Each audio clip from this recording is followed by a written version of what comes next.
Le dispositif du PNDL a jeté un regard critique sur la mise en œuvre de ces activités avec la participation de l'ensemble des parties prenantes.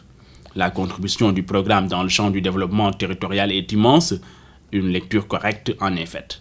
La contribution à l'aménagement à ces infrastructures a été énorme de la part du PNDL. Ça, c'est un résultat concret.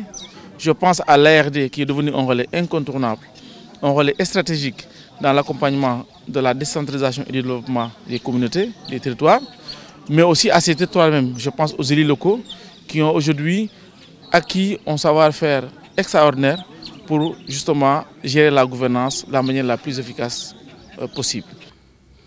Les engagements du PNDL auprès des acteurs territoriaux se précisent. Avec la mobilisation des ressources, les conventions sont progressivement apurées. Cette rencontre à caractère technique nous permet de donner un regard lucide et introspectif sur les actes que nous avons posés et contribuent fortement à la réalisation de nos acquis. Lors de la dernière réunion de coordination, on avait promis de solder toutes les conventions de 2015, ce qui a été fait, et nous allons commencer à solder les conventions de 2017. J'avoue que le ministère des Finances a fait beaucoup d'efforts, c'est ce qui nous a permis, avec l'ensemble des ARD, de solder ces conventions. Dans cette foulée, une perspective intéressante s'offre au PNDL. Son portefeuille partenariat se bonifie au profit des collectivités territoriales.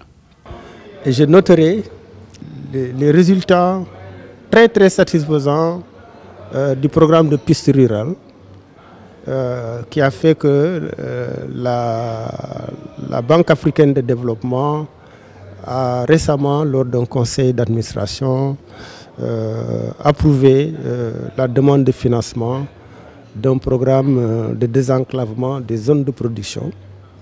Après, avec un linéaire de 550 km, avec des projets socio-économiques qui vont permettre un peu d'investir le champ de développement économique, mais également les questions d'emploi des femmes et des jeunes. Au total, le PNDL a financé 7 282 microprojets, dont 5 680 définitivement réceptionnés. Sur ce montant, la région de Fatick a réceptionné 549 microprojets contenus dans 134 conventions. Le PNDL se positionne de plus en plus comme un partenaire crédible des collectivités territoriales.